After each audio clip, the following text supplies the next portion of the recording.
Graveyards. They are the epicenter of every spooky-themed backdrop and are generally depicted something like this. Crumbling headstones jutting out of uneven ground like jagged teeth. Phantoms float the grounds as fog snakes through the overgrown grass. They are places of loud silence, broken only by an owl hooting or a raven cawing from within the leafless branches of gnarled trees. In short, they are eerie. Knowing the bodies of hundreds, if not thousands of people lay just underneath your feet can be, well, unsettling. They are physical reminders of our own mortality, and as I just described, often get an unfair edit. Portrayed as places of sadness, suffering, and scariness, places where ghosts dwell and the living avoid. But that representation is relatively new. Not so long ago, cemeteries were not sequestered away and avoided, they were integrated and embraced. Not limited to a place purely for mourning, cemeteries acted as the first form of free, open religious expression in this country, and gave birth to landscape architecture that inspired the layout of suburbs and places like Disneyland. They moved people creatively and inspired famous works of literature. They were the catalyst for the country's first conservation project. They served as America's first public art museums. And wouldn't you know it, cemeteries were among America's first parks. Welcome to National Park After Dark.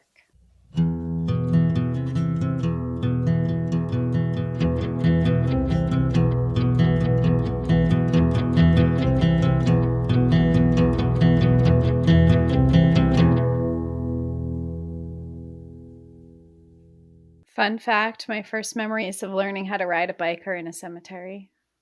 That's your first ever memory? Of learning to ride a bike. Oh, I thought you're like, I come into this world in memory within a cemetery trying to ride a bike. Okay. Be like 5. What happened to you before that? Maybe you were a bike riding protege. I don't know. That's true. Well, that's fun. Yeah. And you were talking about how your intro just reminded me of that a little bit, just because you were talking about how when I was a kid, I didn't think of it as this morbid place. It was this paved place that had flowers and it was open and I could fall without hurting myself or like crashing into a tree. Yeah, and like little to no car traffic and just kind of a good place. Good on your whoever made that decision. Yeah. Cassie's dad. Right on. Well, thank you everyone for joining us for another episode of National Park After Dark. My name is Danielle. I'm Cassie. And today I am going to be talking about one of my favorite things, and that's cemeteries. I have been dying to do this episode for quite a long time, just trying to, similar to the Titanic, just trying to work it in any sort of way. How can I make this work for National Park? What's the angle Dark? here? And I found one, and it's a good one. So no, it will not be my freebie. It actually does count. And if you couldn't tell from the title of today's episode, it is actually going to be slightly different because we're not going to be in one particular national park or public land space in our typical format, but it's going to be more of like a 101 type of thing, because there's a few different topics within the whole cemetery genre that I want to cover, and there's just no smooth or elegant way to do it. So we're going to be bebopping around, and I hope that's well. Okay I'm with excited. Everybody. I'm excited because you have been so excited about this episode for a while. So I feel like your excitement has caught on to me, and now I want to learn. And also your videos you've been posting on Instagram. Oh my God. Around in cemeteries has also got me intrigued in this episode. I think it has most people intrigued, not about cemeteries, but how I formulate those videos, because it's not well. If there's one thing about me that if it wasn't clear before, it is now, I am not a great content creator. It's difficult for me, but I want to like share information. So that's where I've come. I've started like this cemetery series thing for people who don't know what the heck we're talking about. It's very informal and all over the place. And like if you think you're going to get a curated, lovely 2-minute video, you're wrong.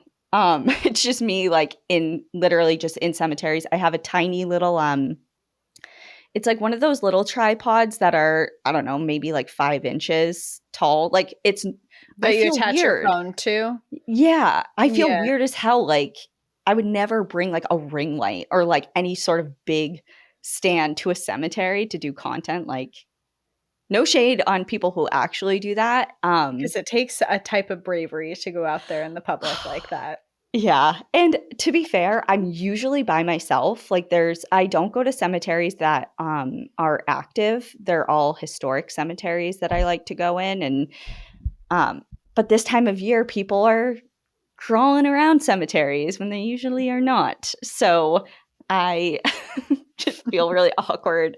But I did get like a little mic thing, which sometimes works. So, anyways, maybe this will breathe life into our TikTok again. Maybe I'll move it over to TikTok. Yeah. We'll We do see. need things to post on TikTok, so. I just need to figure out our password again after. I did post a little bit back there in 2022 You or did. 3. Our I first did. videos are all created by you, I think. You did one on the Everglades. I did, and it Yeah. went like semi-viral, even though it's really badly made, especially looking back on it now. And it took you so long too. So long. It took me like hours. People who create content, good job. I mean, oh my God.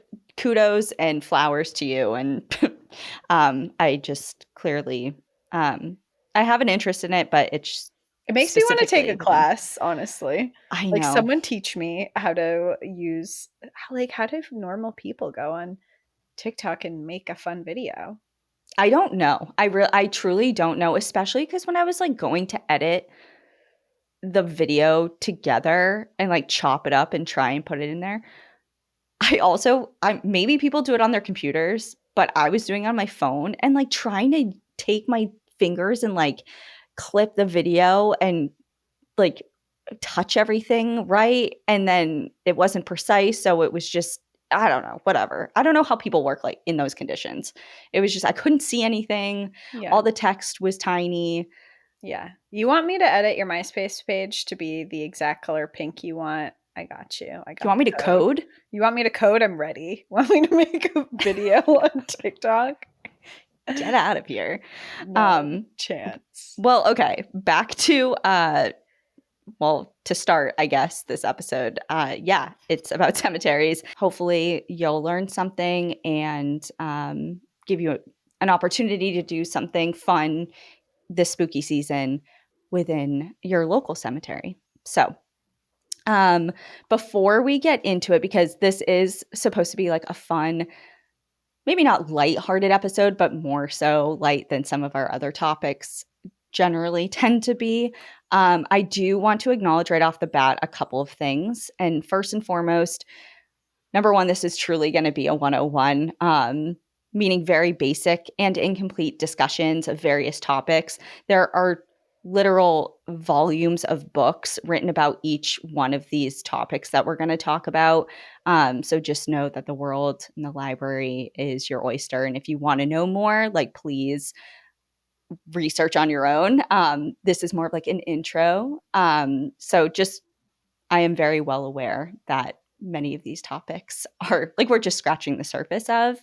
But also, and more importantly, as exciting and as fun as this episode hopefully is, I am also aware of how cemeteries can also be very poignant reminders of some very dark chapters in United States history, as they are reflective mirrors of the art of our history regarding different cultural attitudes and beliefs of various times, including the forced removal of Indigenous people, slavery, segregation, socioeconomic disparities, and more. And that's reflected in the types of cemeteries that kind of pop up on our radar a lot. Like there's a lot of different topics of discussion when it comes to Indigenous burials and African American burials and the lack of acknowledgement that they receive. So I totally understand that. And we'll kind of touch on that at the very end. But by and large, this is going to be mostly about like the history of American cemeteries through the lens of European views and attitudes. Gotcha. Okay, great. Okay, so to get started, it may be very hard to imagine now, but before 1831, America had no cemeteries as we know them today. For centuries, European and North American burial grounds for those of European descent were either on private family plots or attached or adjacent to houses of worship, so churches and other religious houses. Religious views at the time were the reasoning for this. It was believed that to best prepare for the second coming, to be in a good spot, you needed to literally be in a good spot. And in their view, that was in consecrated ground, which was the ground around churches. So it had to be sacred locations. Or, I mean, if you had a family plot of land and you were way outside of town and it just wasn't feasible for you to be buried around a church, like that also was an option. But people really wanted to be all up in that church. And also, burials outside of church was kind of like a second best option because people with a lot of power and money and influence were literally buried inside churches and interred in the walls or under the floorboards and in crypts under the church. So that was like the best of the best VIP spots. And then outside of the church if you couldn't afford that. That's super interesting because when I was in England last summer, I think last summer, or maybe it was 2 summers ago now, but I was in England and we went to the coast and towards some national parks and stuff. And while I was there, we went to a tea room, but next to the tea room was a very, very, very old church, probably the oldest church I've ever stepped foot in. Mm-hmm. And all through the walls there were people buried, and they had plaques outside, and like almost to the ceiling was just burials of people. And then outside there were tons of gravestones in this little yard that was behind the church itself, but they were so old that they were crumbling. I mean, the dates on these were some of the oldest dates I've ever seen on a cemetery before. Yeah, or like completely wiped away, like weathered. And yeah.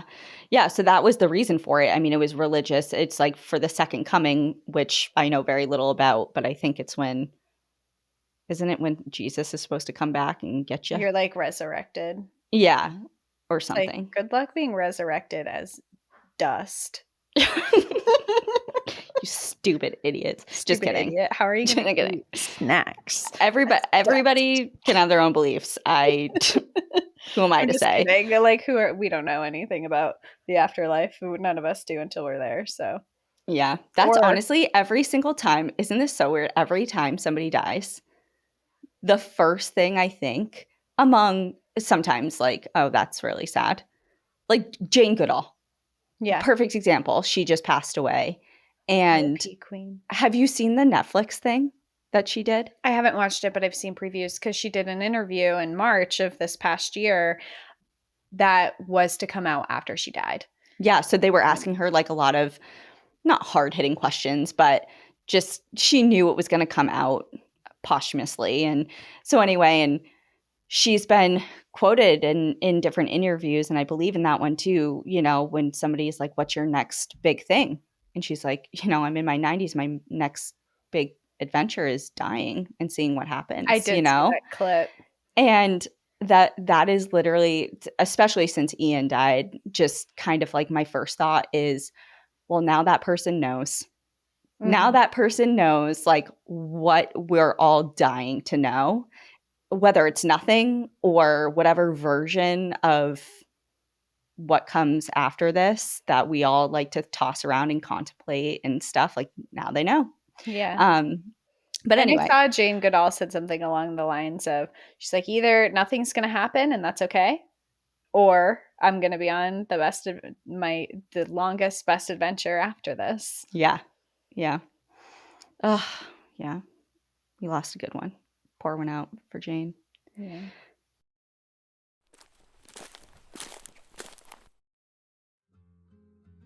This show is sponsored by Liquid IV. We may all be starting to wind down from summer as we enter fall and the cozy, slower paced season, but we gotta maintain that energy. Something I know I need to stay on top of as the days get shorter and my body wants to lay on the couch earlier and earlier every day. To avoid that post-summer sluggishness, I reach for my Liquid IV and their new Energy Multiplier Sugar-Free Hydrating Energy. Scientifically formulated to support physical energy, hydration, focus, mood, and social stamina without those energy drink jitters, it's the perfect addition to my Pilates bag. I try and take 2 of those heated classes a week, and let me tell you, I need that hydration and extra energy boost to get my butt off the couch and to class in the first place. Just 1 stick and 16 ounces of water hydrates better than water alone. 3 times the electrolytes of the leading sports drink, natural caffeine, and 8 essential vitamins and nutrients. I know that when I drink one before my class, my favorite right now is the sugar-free energy blackberry lemonade flavor. Wow,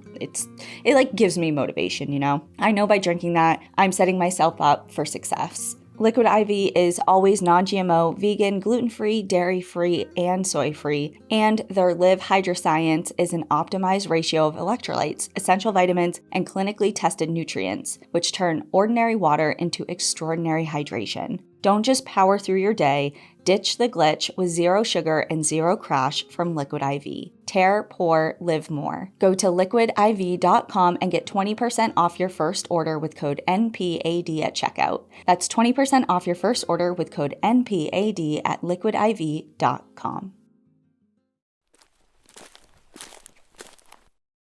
I don't even know what I was saying, to be honest with you. You were talking about graveyards and how the highest up people were buried inside the walls of churches. Oh, yes. Right. I don't know. There was something else there, I feel like. Maybe I'll come back to it. But, okay. Anyways, so yeah. Going back to churches, they were generally located centrally because that was kind of like the biggest thing for Europeans at this point in time, is just going to church. It was a huge part of their lives. So the churches were usually smack dab in the middle of town, which worked out just fine, especially in smaller towns. But in cities and places experiencing rapid population growth and population death, it was a huge problem when it came to people wanting to be interred there. They were running out of space.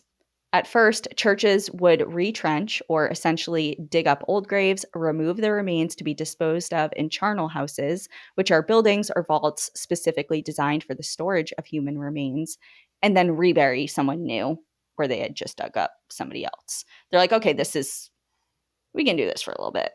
Like, this is sustainable. They're gone. We did it. Like, we'll just put them somewhere else now. Yep, like just a little refresh, browser refresh. Or they'd skip that part for whatever reason and just stack people on top of one another. It wasn't unheard of for different burial plots to contain 5 or 6 people stacked one on top of the other. That's my nightmare. Do not put me for all of eternity next to touching other people. Oh, you're not next to them. You're on under top them. of them. Yeah. Or under. Below them. If I have to choose a spot, it's on top. For a little bit. You're on top for a little bit until somebody else. Don't bury me in general. Okay, well. I'm claustrophobic. I noted that a long time ago. Grave robbing was also rampant, something I think we talked about in the Burke and Hare episode that I did in like 2022 or 2023. We went back. I know. I was like racking my brain and I almost hit play on it, but then I couldn't stand to hear myself. So I didn't. But I'm pretty sure that we talked about grave robbing and all of that extensively, either in that one or no. Yeah, I think it was that one. There was also the matter of the integrity of the burial plots themselves. They would sometimes collapse under stress or dissolve during heavy rains, sweeping bodies out into the streets. They were also seen as disease-ridden, especially during times of epidemics like cholera and yellow fever, and were rapidly becoming public health crises. There's a rumor that the true reason for churches burning incense during Mass stems from attempts to mask the odor of rotting corpses coming from within and around the churches. That kind of makes sense. Again, I'm not I feel like going back into the depths of my memory with going to mass growing up, I thought that had to do with like the kings, the three kings or something that came. Like they brought frankincense, myrrh, and something else. You're asking the wrong girl. Okay, I mean, I can see it either way, but I'm just saying I think there is some like biblical ties To it for as well. for that. Yeah, but again, who am I to say? So all of those concerns, coupled with the growing popularity of cities and the increase in their population and need for space, were the catalyst for a new solution for the dead. By the early 1800s, city planners started drawing up ideas for new ways to handle the deceased. And that is when a group of horticulturists in Massachusetts had an idea. More specifically, they had an idea. More specifically, they had an idea to copy the French. In the late 1700s, France was having a major problem with the pileup of bodies in a very similar way, but much larger and more severe in scale compared to what was happening in 1800s America. Paris's burial grounds had become dangerously overcrowded, and the most infamous of locations being the Holy Innocents Cemetery near the center of the city. This site had served as a resting place for over 2 million people over 6 centuries. And just as I described earlier, it was largely because people were dead set on wanting to be buried in sacred ground. Wealthier individuals, like I mentioned, often paid to be interred within the actual churches themselves, sometimes in crypts, other times beneath the floorboards, while the poorer were buried in mass in churchyards like Holy Innocents. And I did want to mention that I know you said you were not just, I think it was 2 years ago now you were in England, that trip you were talking about. I think it was too. But this summer, I went and did the Freedom Trail in its entirety for the very first time Very in cool. Boston. And for the very first time, I went into the crypt under the Old North Church, which is on the Freedom Trail, which is a National Historic thing. So there's a tie-in. There's more tie-ins, I swear. This side note is not it. And one of the stops is the Old North Church. And for some reason, I've been in there before, like in passing, I guess, but I don't know if I've ever stopped and like really read all the information, and clearly wasn't as invested as in what was going on there, aside from just like kind of filtering in and out. And part of the church is the crypt. And you can get tickets to go in it, like underneath the church into the crypt. It's small, but it has over 1,000 bodies in That's it. not that small. But it's small when you're physically in there. It's weird. It's strange. But yeah, there's over 1,000 bodies. It's part of the Boston National Historical Park. And the tour down there is self-guided. So it's not like anything official unless they have a special program or something. But it's really interesting. And also, this is relatively new. But when I was in there, I was like, okay, this is interesting and whatever. I'm reading all about it.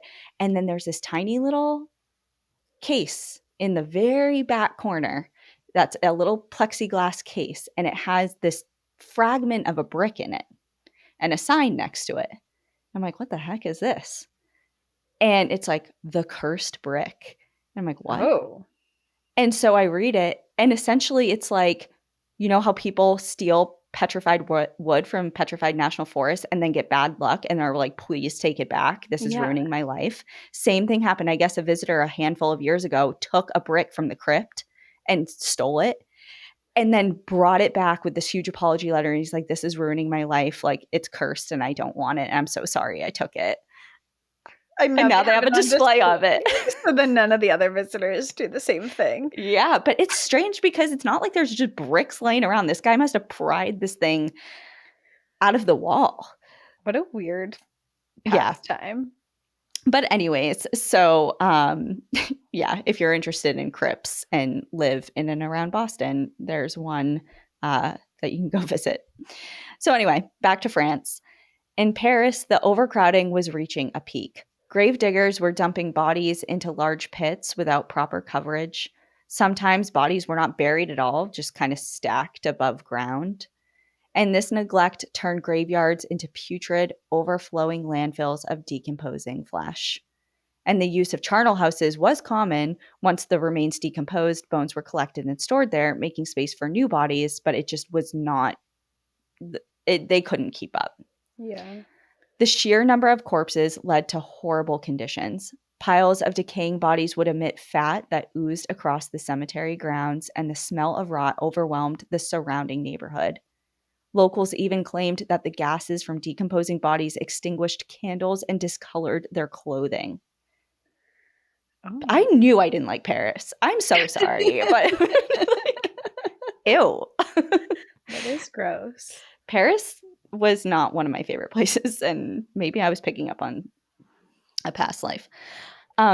The situation somehow got even worse in 1780 when a season of relentless rain softened the ground so much that a nearby house's basement was flooded with bones from a collapsed cemetery wall that it was adjacent to. King Louis XVI realized that this was not a good look and banned all burials within Paris and ordered the complete removal of remains from burial grounds like Holy Innocents. The removal operation was conducted at night to avoid public disturbance, and crews transported remains in black draped wagons through the streets, accompanied by priests with incense and torches. The chosen destination for the remains was a labyrinth of old limestone quarry tunnels carved out beneath the city, which became what we now know as the Paris Catacombs. So if you're wondering where all those bodies came from and all those bones and all those remains, anyone who's ever seen pictures of the catacombs or physically been there, and just this overwhelming sea of seemingly endless human remains, it's coming from all these overwhelmed burial grounds that were literally overflowing with dead people. And they had nowhere to put them. It's crazy to think of it now, because now the catacombs are a place that people visit purposely. Mm-hmm. And when you think about it back then, it would be, I imagine, places that people would avoid. Yeah. Very much so. And now it's a tourist destination. So it's just interesting. But as soon as you said a burial in the middle of the city with 2 million bodies, I knew it was the catacombs. Yeah. It's like, it has to be. There's no other one. Well, I mean, that's the Holy Innocents was that was a burial ground. That was like a graveyard. Yeah. And then they're like, okay, we have all these, we need a solution. And that solution did work for a moment of time. But what about long term? Like, they needed a long-term solution. They couldn't just keep doing this. People were scarred from the whole, decomposing bodies oozing out into the street situation, Right. and we're desperate for a better, longer lasting alternative. And also how difficult emotionally, like, these are your loved ones. Like, we today, in America, we think, okay, when my loved ones die, I have the option of a burial where I can go and be like, this is the location where my person is. Mm-hmm. And I can go visit them, and this is their spot. Yeah. Not like they're just mixed up with millions of other people. I have no idea where they are. Their body is literally like, it's just emotionally, it was probably just as difficult as like the problems that it created outside of that. Definitely. That solution came after the French Revolution, when new, more hygienic and thoughtfully designed burial grounds were ordered to be created outside of the city limits. This cemetery was built on a 43-acre plot of land, and the man behind its vision was an architect named Alexander Theodore Brongniart. And what he created was so unique. Up until that point, nothing like it existed in the entire world. First, it was non-denominational, meaning it accepted people from all faiths, which at the time was groundbreaking. You didn't do that before. It was designed to be a beautiful park-like resting place for the dead, set up like a small village, with winding cobblestone paths, street signs, and lush landscaping. The grounds were wonderfully landscaped, filled with trees like maple, cherry, and willows, and dotted with flowers and rose bushes. It was more of a peaceful garden than a traditional graveyard, a place that invited visitors to stroll and reflect, somewhere to actually spend time. It opened in 1804 and accepted its first resident, a 4-year-old little girl. And with that, the modern cemetery was born.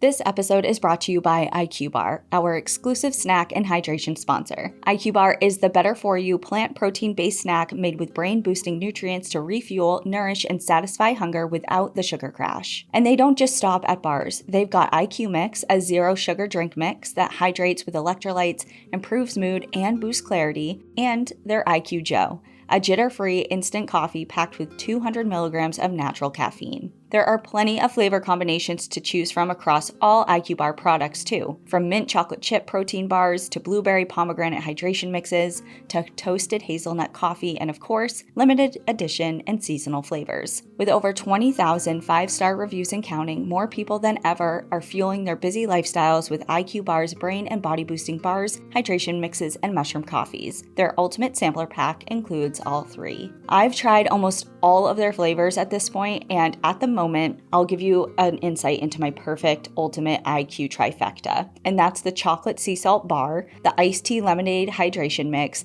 and the toasted hazelnut instant coffee, especially when I'm short on time in the mornings but want to start them off right. Right now, IQ Bar is offering our special podcast listeners 20% off all IQ Bar products, including the sampler pack, plus free shipping. To get your 20% off, text PARK to 64,000. Text PARK to 64,000. That's PARK to 64,000. Message and data rates may apply. See terms for details. You would imagine that this would be something like a solution that people would be super thrilled about. Like, hey, we just went through a nightmare with all that stuff and graveyards and that setup that wasn't working. But in actuality, the cemetery struggled. People were wary of this new scenic and pleasant alternative to the traditional graveyard. I mean, it was change, right? You've been doing something the same way for centuries, and especially if you have very strong religious beliefs and ties to a certain way of doing things, it's going to take some time to adjust. But plus, it was also outside of the city. Remember, it was ordered to be built far and away to hopefully avoid problems like they were facing before, which clearly solved a number of big issues, but it presented another problem in regards to accessing it. You know, people couldn't just hop in their car and drive over in 10 minutes. Like they had to walk or take carriages or, you know. Yeah, they couldn't visit their loved ones whenever they wanted. Yeah. And in the first year, only 14 people were buried there, which wasn't the best for business. So they decided to make people interested in their business. They decided to buy and move 3 famous people, playwrights and a medieval couple known for their love letters that were very popular at the time, to their cemetery. And they publicized the crap out of it. They're like, hey, look who's here. Don't you want to be buried next to them? Yeah. That's such an interesting marketing move. But it worked so well. It worked really, really That's well. really funny, actually. Today, over 1 million people are interred in this cemetery, including famous rock stars, actresses, poets, and more. The cemetery, nicknamed the City of Immortals, is filled with works of art in the form of life-size sculptures and statues that are so beautiful, they draw thousands of people every year. Every once in a while, images of certain graves will go viral online coming from inside this cemetery. So even if you don't know the name or the story I'm describing, you probably recognize some of the famous graves or sculptures within it. Notably, Oscar Wilde's tomb, which has been sealed to visitors as thousands of women would kiss it with red lipstick. So it was getting completely covered with lipstick stains from visitors. Or the grave of Victor Noir, born Ivan Salman, a journalist killed by Prince Bonaparte. Originally bronze, like many of the sculptures in the cemetery, it's oxidized over time, so it's largely green, kind of like the Statue of Liberty. However, the artist who did the sculpture did Victor some favors because he sculpted him with he was packing. Okay, there's a little bulge down there that is noticeable. And legend has it, over the years, I don't know where it originated, but legend has come to claim that if you rub this bulge, it'll provide different fertility benefits and it's good for fertility. I've seen So, this on social media, and I've yes. seen that it's been rubbed so much that the coloring has actually changed Oh, on it shines like a new penny down there. Yeah. So, it's those types of monuments and sculptures that really make this cemetery so beautiful. And of course, it has historical significance, but it's stunning. Hearing of the early success of this cemetery and desperately needing reform in the ways in which burials were being conducted in America, Harvard professor Jacob Bigelow proposed doing the same thing that Paris did with the City of Immortals, but with one big exception. He envisioned it wilder and more spacious. He envisioned a public park because, surprise, surprise, there weren't public parks as we know them today either. And I do need to mention, like, a little asterisk here, because there were public parks, most notably at this time, Boston Commons, which is the oldest park in America. It was founded in 1634. So it kind of takes the crown for the oldest park here in this country. But it started as a cow pasture and military training ground before it became a central spot for things like protests and public executions. So its creation wasn't intended for recreation and pleasant things. It was more practical uses and, practical uses like public like beheadings Right. and hangings, and, grazing your cows and whatnot. And it did eventually gain speed as a spot for recreation nearly 200 years after its creation. So it wasn't initially designed with recreational intention, but Mount Auburn Cemetery in Cambridge, Massachusetts was. Bigelow spent years trying to shop around his idea to people with power and money that could make it happen. But just as the people in France balked at the idea of this new concept called a cemetery, so too did Bostonians. He had found the perfect location for his idea in the year 1830.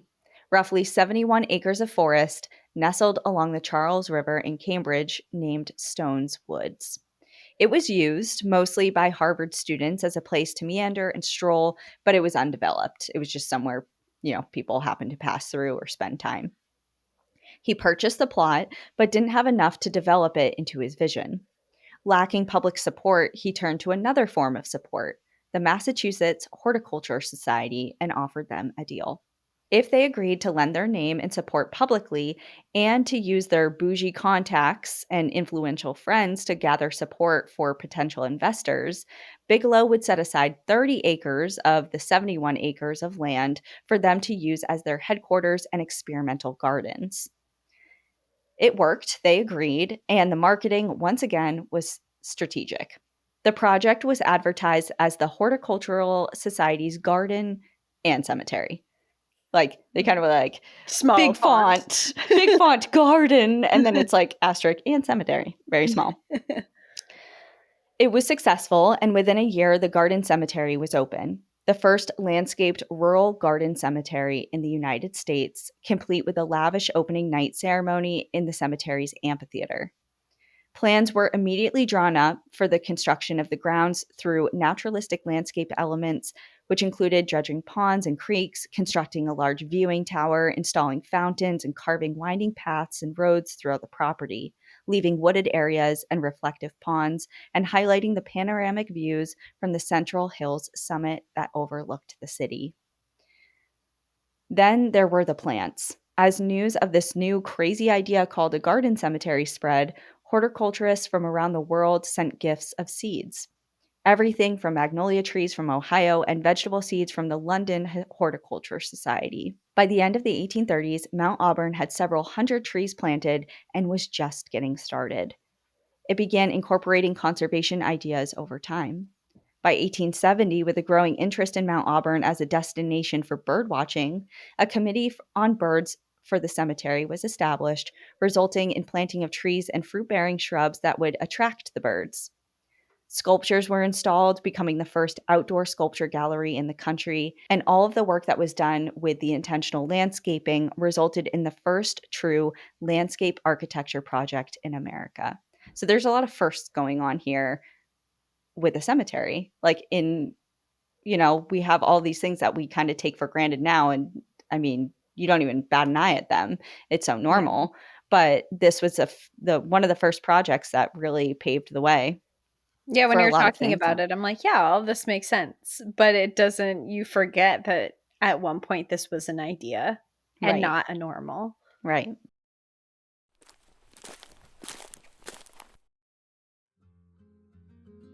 This show is sponsored by BetterHelp. It is so important to recognize people for the good that they do in this world. So this October 10th on World Mental Health Day, we are saying thank you, therapists. Culturally, we have come a long way in understanding that talking to a licensed professional therapist can make a world of difference in our lives. Whether it's for a safe space to cry, someone to celebrate wins with us, or assistance with navigating different mental health struggles. I know that having a therapist to help me during a significant period of struggle in my life helped guide and support me in a way that I would have felt lost without. BetterHelp's therapists have helped over 5 million people do just that. With over 30,000 fully licensed in the US therapists, BetterHelp is the world's largest online therapy platform. Their commitment to finding the right therapist match is one of their keys to that success. A short questionnaire helps identify your needs and preferences, and their 10 plus years of experience and industry-leading match fulfillment rate means they typically get it right the first time,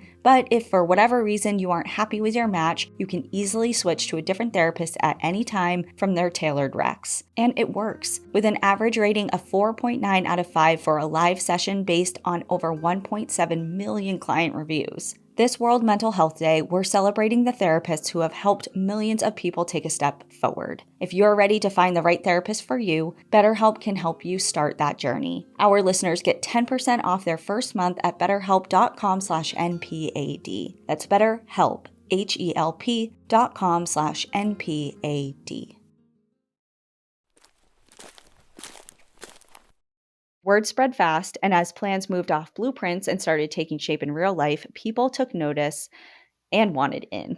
They're like, oh, okay, this is actually really nice. We didn't believe you at first. We were scared, but this actually looks lovely. It didn't just gain the attention of Boston locals who loved the idea of spending eternity there, it became a tourist sensation. People from the likes of Emily Dickinson, Sir Arthur Conan Doyle, Henry David Thoreau, and Nathaniel Hawthorne all visited for recreation, inspiration, and to pay their respects. But more importantly than celebrity visitors, it drew in the average person, and a lot of them. The beautiful, tranquil setting of Mount Auburn was a major draw for city dwellers seeking to experience nature. People visited not only to mourn, but for recreation, education, and sightseeing. They had celebrations and picnics. This cultural phenomenon resulted in the rural cemetery movement in America, and soon after its opening, places across the nation began copying its model from New York to San Francisco.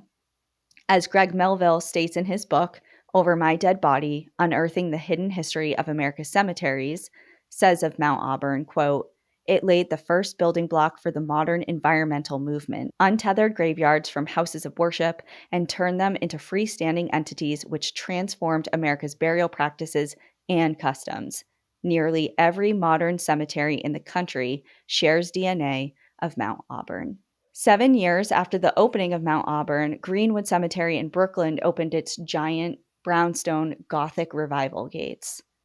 And while it mimicked the rural park-like layout of Mount Auburn, like of course they're using that cemetery as a blueprint to be repeated, it leaned into funerary art and leaned in hard. New York's growing community of artists, from poets, painters, writers, and architects, descended here for inspiration, but in particular, the sculptors who were commissioned by the ultra-wealthy New Yorkers with a desire to permanently display their opulence really flourished here. And while I have some mixed feelings about that, like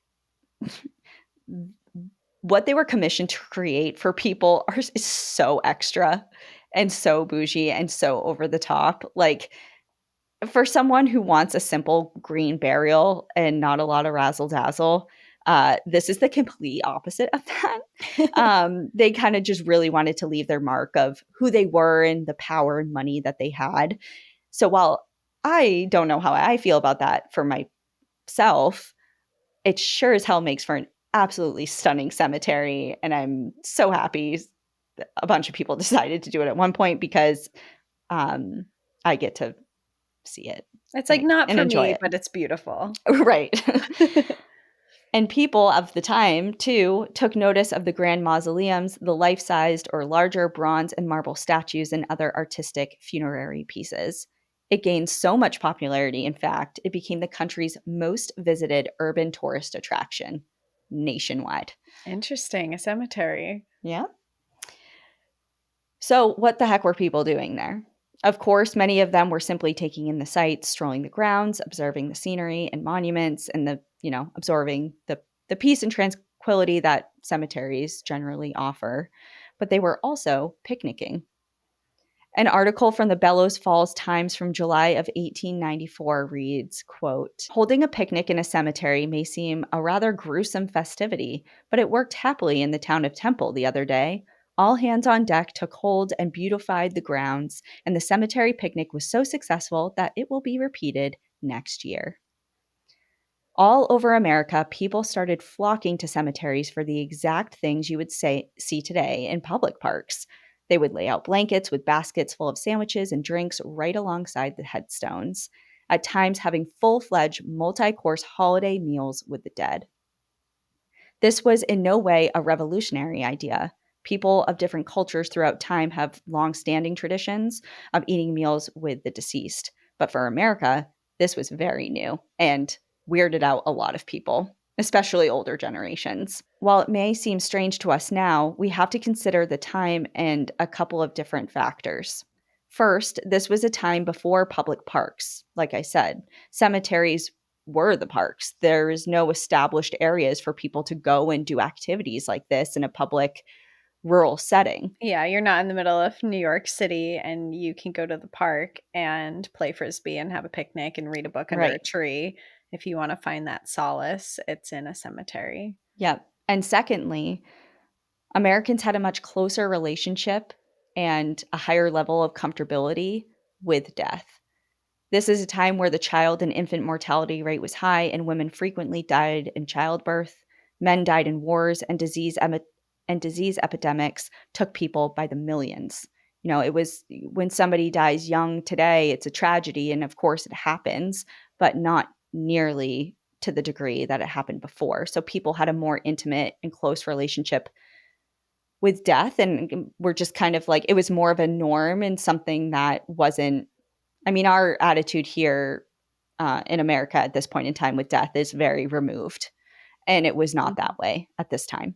Picnicking gained so much popularity in cemeteries, it started kind of looking like the aftermath of Burning Man.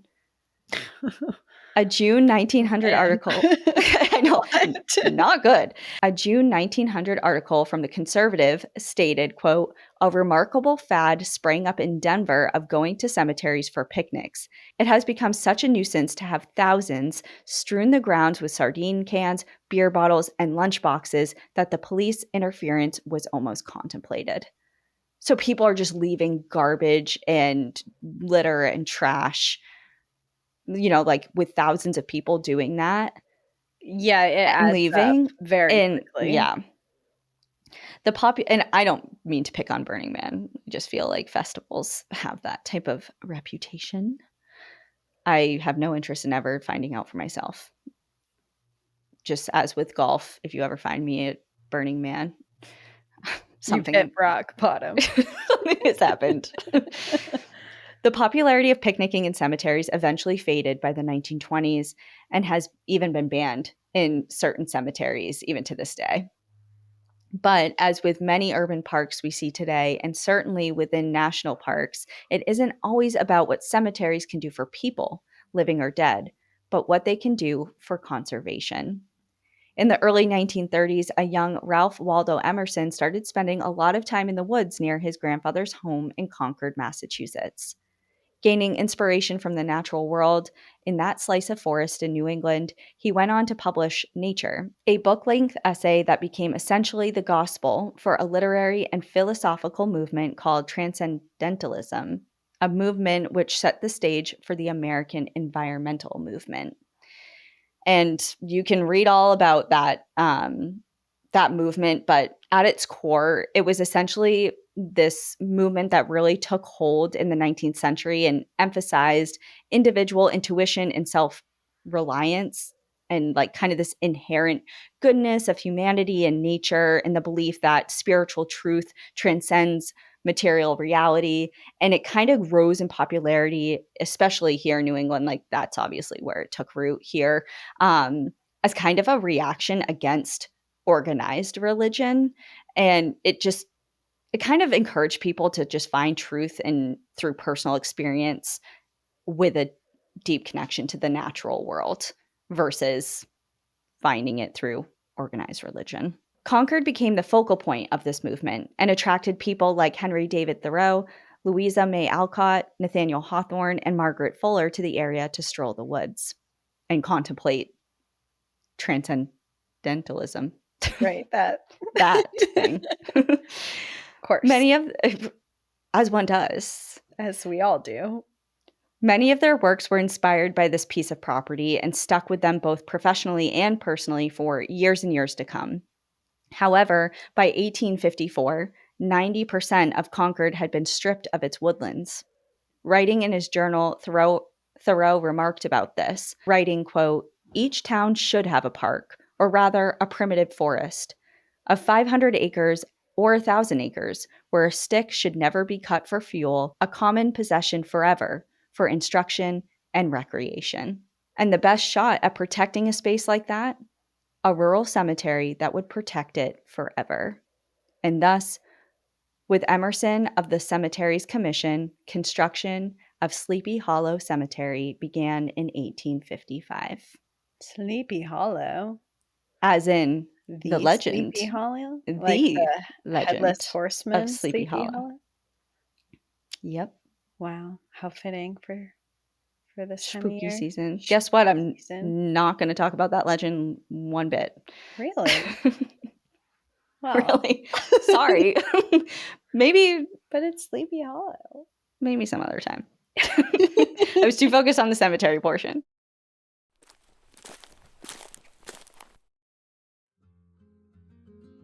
This time of year hits different. Something about the bite in the air and the crisp of the leaves under your feet makes you crave warm and satisfying meals. And guess who can help you satisfy those cravings? That's right, HelloFresh. You can expect comforting, chef-designed recipes and fresh seasonal ingredients delivered right to your door. And I've been using HelloFresh for years now, and I love them dearly, but they really did level up. Their menu has literally doubled in size, meaning we have over 100 options every week, and they haven't just given us more options, they've boosted their menu in the health department. This menu is filled with high protein and veggie-packed recipes. We've all learned since we were little to eat our veggies, and now HelloFresh is helping you eat greener with new veggie-packed recipes that have 2 or more veggies. I've been ordering one seafood recipe per week now that they have 3 times more seafood on the menu at no extra cost. I feel like scallops are kind of my new favorite thing. The best way to cook just got better. Go to hellofresh.com/NPAD10FM now to get 10 free meals and a free item for life. 1 per box with active subscription. Free meals applied as discount on first box. New subscribers only. Varies by plan. That's hellofresh.com/NPAD10FM to get 10 free meals and a free item for life.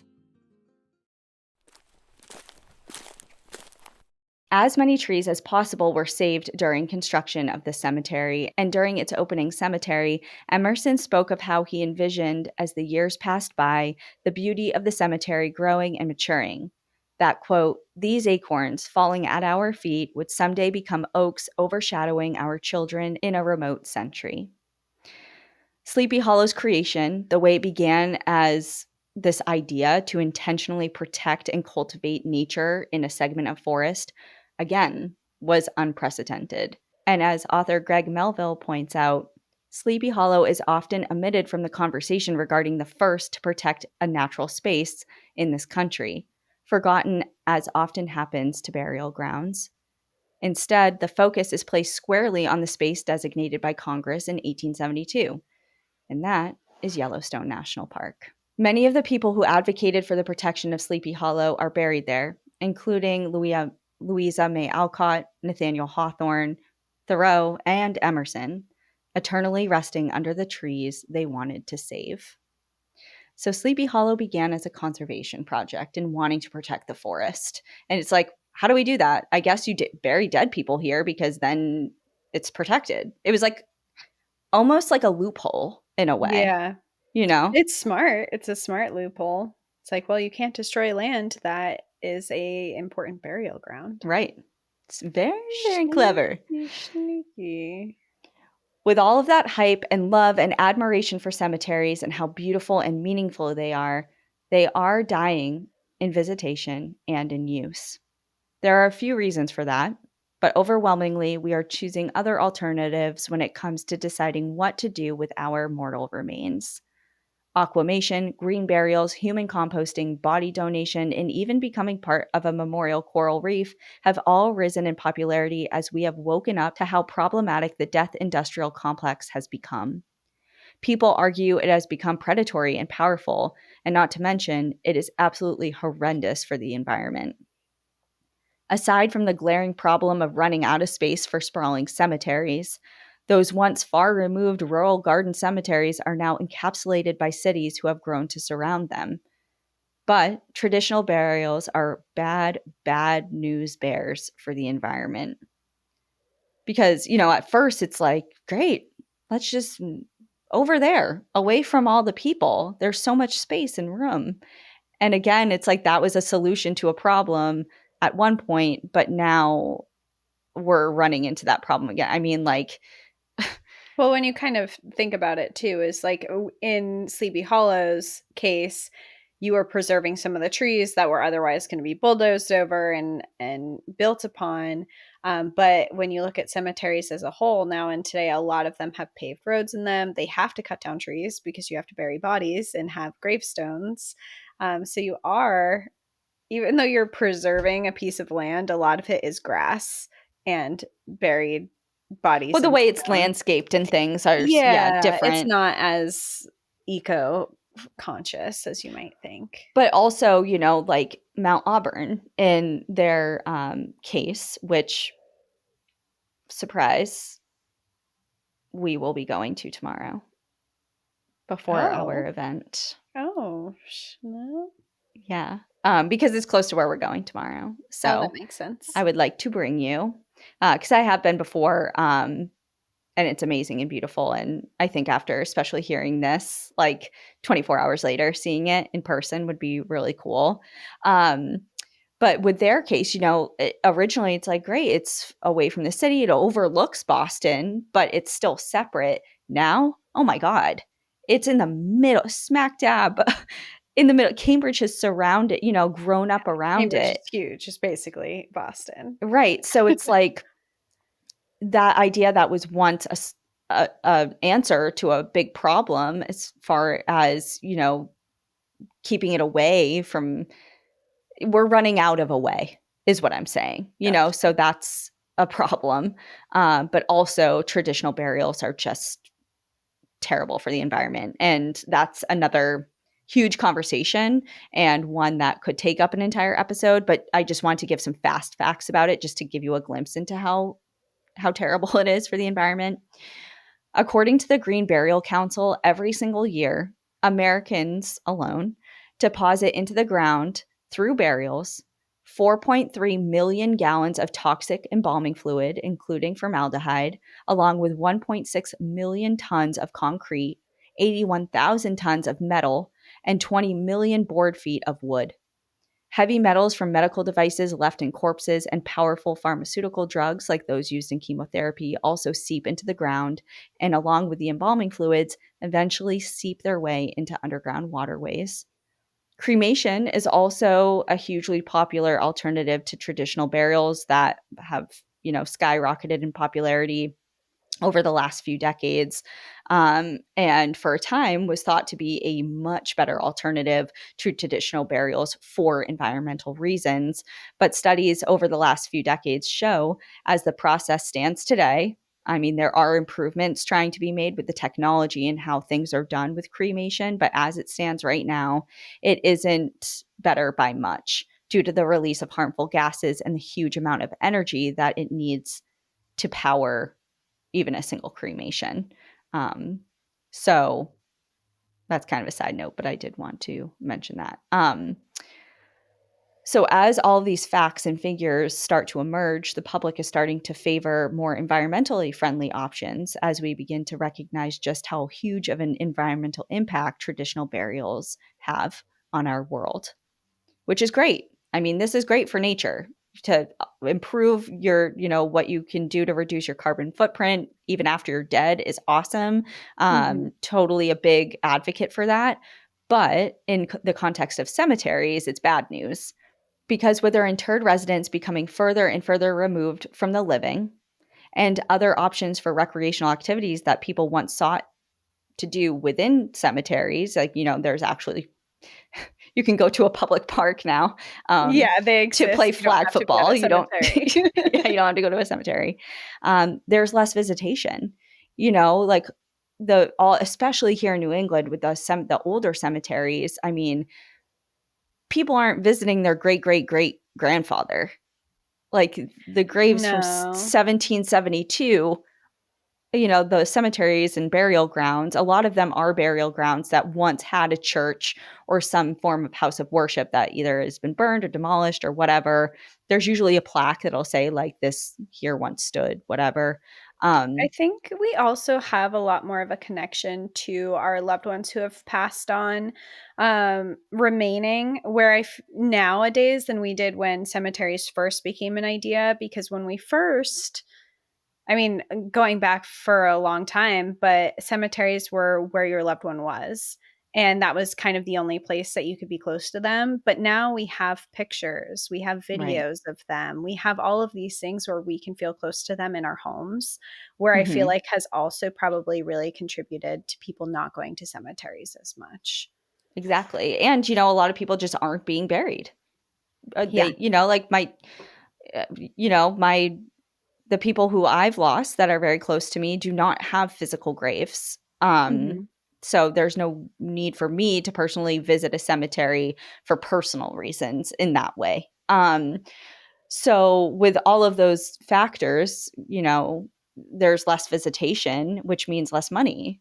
And with less money coming in, all that funding going, that isn't there, it means less budget for upkeep, and there's more problems associated with maintaining the grounds and keeping the gates open to these cemeteries. So what can be done? Like what is the solution there? Um, and I'll give you a solution, a little Okay. bit of a recommendation. And this was my favorite part of the episode to research because this is where I get to event recommendations and ways that you Oh, can go into cemeteries and have your own experience other than just going to stroll around and poke around on your own. Understandably, special events ramp up in earnest this time of year with spooky season. I mean, it's like their Super Bowl season right now in October. And I'll highlight a few of those special events, but there are year round events in cemeteries that are happening all of the time that are just as fun and just as intriguing.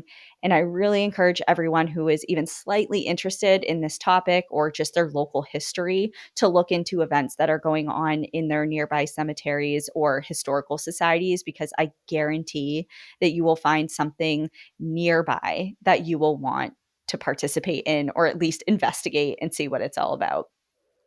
Big name cemeteries like the ones we talked about today, Mount Auburn, Greenwood, and Sleepy Hollow, and also the Hollywood Forever Cemetery, which I didn't get into, but is very famous. And that was my birthday wish a few years Yeah, we ago. went with Ian and Al, and we walked around the Hollywood Cemetery, and it was an interesting experience because I was thinking about it a lot in this episode where you were talking about how people used to go for fun and to recreate, and the Hollywood Cemetery kind of still embodies that Mm-hmm. atmosphere because people go, they pay a ticket price. It's like, it's very nice there. It's beautiful. You know, everyone has these incredible headstones that are there. And of course, a lot of that comes down to the people who are buried there are very rich and very famous. So Mm-hmm. that's in part of why it's so beautiful. But it's a cemetery, but it doesn't have like this ominous, like sad feeling. It's very bright and welcoming. And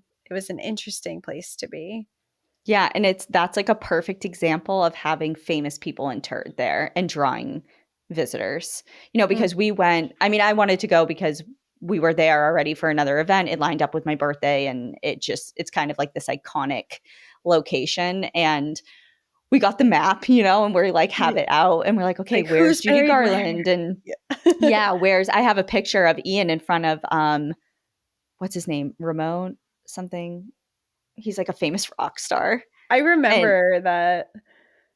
God, people are I probably don't screaming remember at the me right now. person. I don't remember the Um, person, but I remember him wanting a photo in front of. yeah, I have a picture of him there. And then I was going through because I wanted to see, I'm like, oh, what pictures do I have of that? When I was researching this episode, I have a picture of you in front of Toto's little Oh, memorial marker. oh yeah, And Toto. I have a video. I was like, why did I save this video? It's like 3 seconds long. It's not even really of anything. Like, what the heck is this? It looks kind of like I had the video going in my hand and I forgot to turn it off. Mm-hmm. And I'm watching it. And at first, I almost deleted it because at first it's just when we were inside it was like the mausoleum, one of the mausoleums, or I don't know what it's called. It was a huge indoor building, and it was echoing like crazy. And I'm like, what the heck is this? And I kept it because no one's in it. It's just filming the memorial markers or grave markers, and it's Ian laughing. And it's just echoing like throughout the whole Through the whole thing. Yeah. Yeah.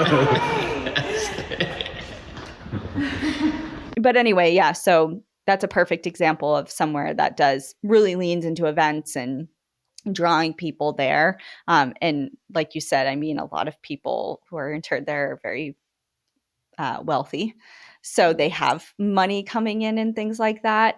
But they aren't the only ones who have events. So I wanted to, just from the three that we talked about, they're literally bullet point lists of just because we'd be here forever if I talked about everything. But Mount Auburn, I mentioned it super briefly, but this is a hotspot birding destination. So for all you birders out there, Oh, this is one of this cemetery's biggest attractions. They host thousands of visitors every single year for birding events, and they have walking tours and birding ID tours, and it's a part of that's so interesting. I would never it's guess along like a that. migration route, like a special migration route. So, and especially with all the specifically landscaped trees and vegetation to attract birds, it's like people go there specifically for this, and they have That's so events fun.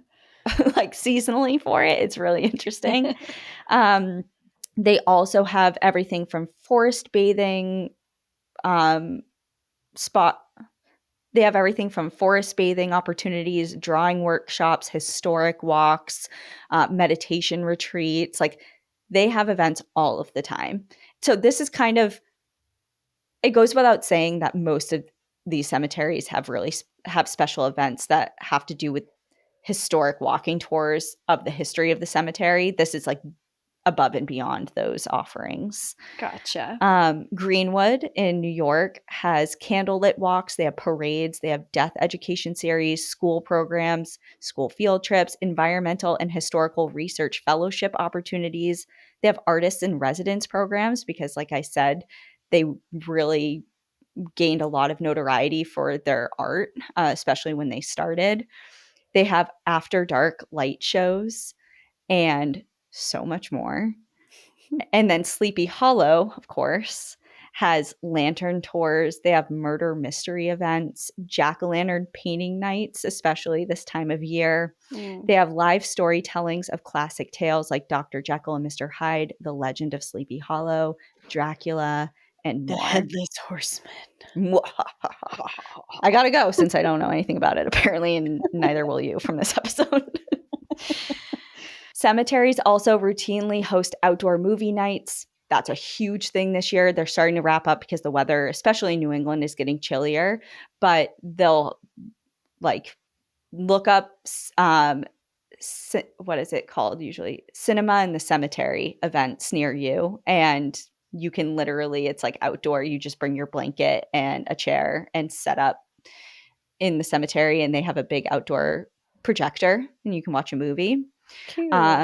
There's concerts, yoga classes, workshops, and of course the historic walking tours that go over everything from the lives of those who are interred there, local legends, their architecture, horticulture, birding, and so much more.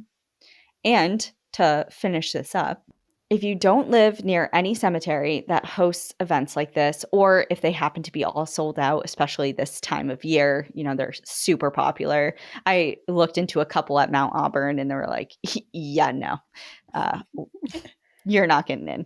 I do have a solution for you. And I participated in this last year and it was so much fun, especially if you're an introvert and don't want to be social but want to still do something fun, like a fun event. This is the best of both worlds. You get the best of both worlds.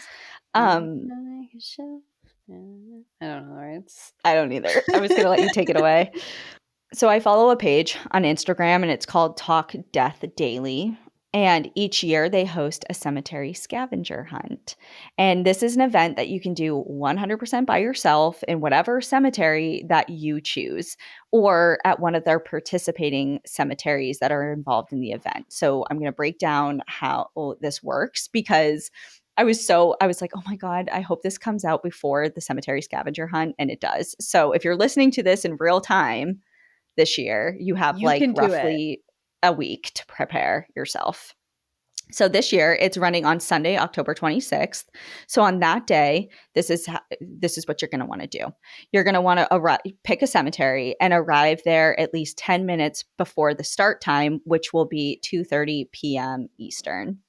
Clues are dropped all at once, across a bunch, their Instagram, their Facebook, and on their website. They drop a bunch of clues and you have 45 minutes to explore the grounds in search of headstones or monuments or different features that match the given clues.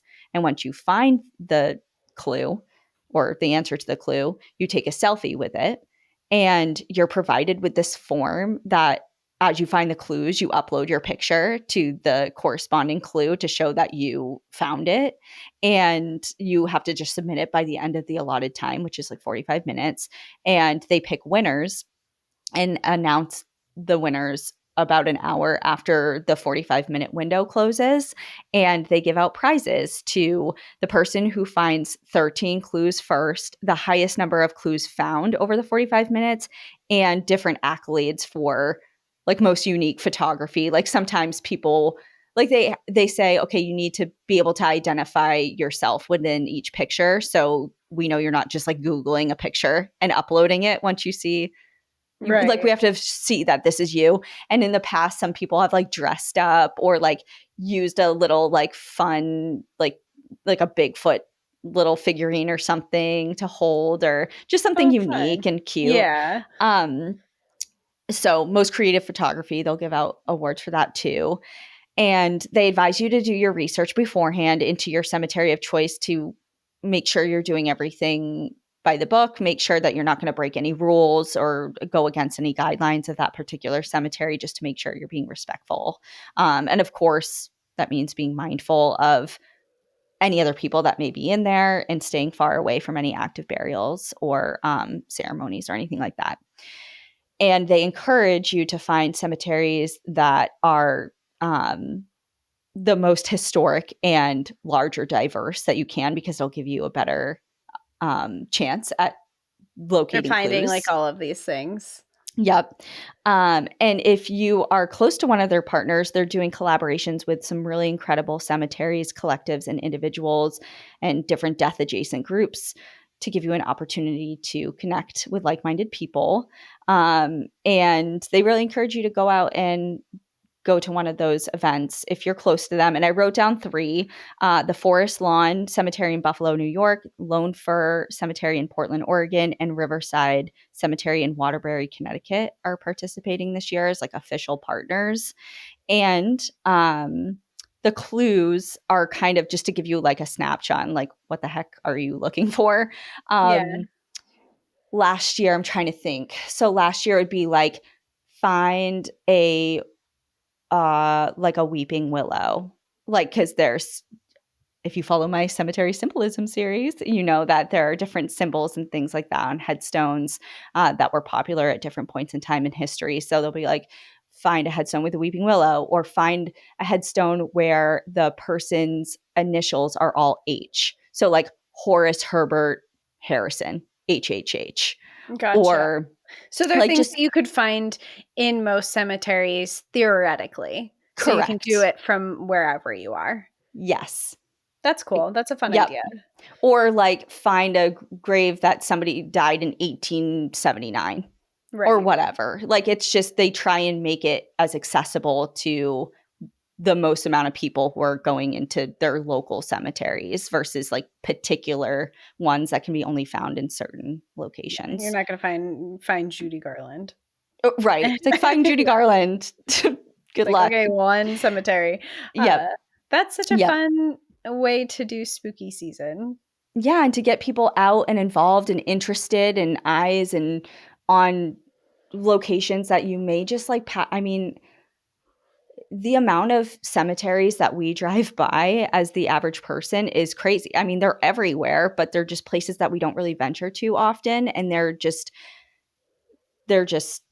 such there's opportunity there to just have like a really unique experience, especially for people who are interested in history, like, which is the vast majority of our listeners. So there's that.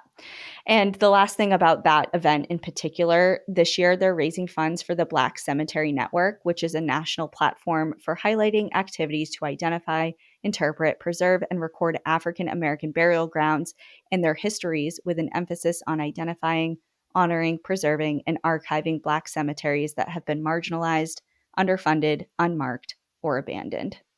So, Love an event with a good cause. yep. Many cemeteries and burial grounds are treasures cloaked in scary outfits. And while some of them have been left to the elements to be reclaimed by nature, some are national landmarks. There are currently 14 national cemeteries actively managed by the National Park Service, including Gettysburg, Little Bighorn, and Poplar Grove. However, roughly 1,700 of them are designated as National Historic Landmarks or are listed on the National Register of Historic Places, including Mount Auburn, Sleepy Hollow, and Greenwood. And So all there's 3 your of my cemeteries. tie-in for a national park episode. There it is. There's the cherry on top of the cake. There is so much beauty to behold in the lands of the dead. Burial grounds, to me, are places where the living can give final acts of devotion to the deceased. Can they be a little unsettling? Yeah, but I think we have pop culture to largely thank for that. Because if you truly slow down and take the time to read the engravings in stone, they are miniature love letters, either in epitaphs or symbols. Some are small, faded, and worn by weather and time, while others loom largely in the form of giant sculptures, impossible to miss. But regardless, they are testimonies that we have always loved, lost, grieved, hoped for something better, wanted to be remembered, and wished to be honored. While there can certainly be uniqueness in headstones and details etched into them, there is an epitaph that gained popularity in the 18th century and serves as a gentle reminder to all of us today. Remember, friends, as you pass by, as you are now, so once was I. As I am now, so you must be. Prepare for death and follow me. And with that little memento mori, I will leave you for this episode. I hope you enjoyed learning a little bit about the history of cemeteries and how rad they can be and how special they are. And I hope I inspired you to go check out your local cemetery and tag me in your pictures. I would love to see. Well, for a cemetery episode, that sounded like it would be dark and scary. It was not, and it was fun and interesting.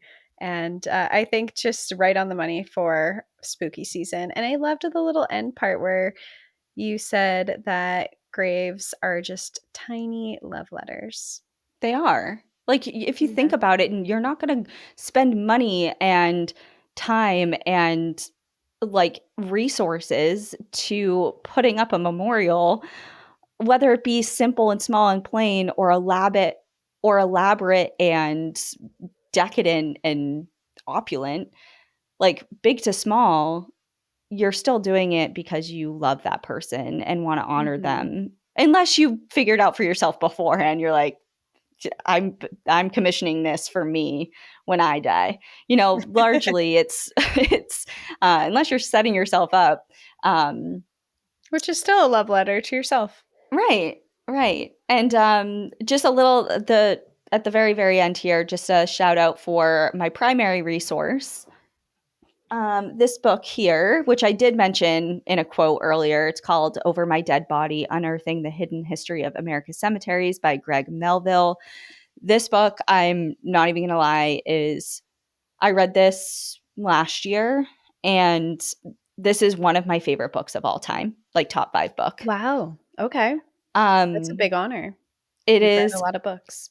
I do read a lot of books. It's just so incredible because it goes over, everything that I said and way more. He goes in depth with indigenous burials and, the problems that we have uncovered and the problems we've uncovered with, African American burials, and how, like I just mentioned with the Talk Death event, that they've just been largely forgotten, and how we used to segregate cemeteries, segregation even in death. And just, he goes over everything. It's not just European centered, which is why I love this so much. It's kind of all encompassing, and he does a great job going over a complete history and even the parts that are difficult to face. And he starts, it's also cool because it's formatted from oldest to newest, East Coast to West Coast.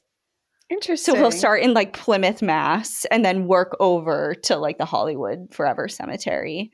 And it's kind of like part travelogue, part history based. It's like he has his own, because he's personally traveled to all of these places, and it's great. It's really fun. So if you're interested at all in any part of this episode, I definitely recommend this book. Okay, wow. Thanks, everyone. I feel like I thought this was going to be a short episode, and I feel like it was long. Yeah, I don't think it was short. You had a lot of information. Wow. Okay, I'm so happy. So yeah, if you I was also in my outline I even had like a little, it's funny because I still have the like header for it and I just never filled it in. I was going to talk about symbols, and then I was like, I don't have the time. Who has the time? Who has the time for these things? That's what your symbol series is for.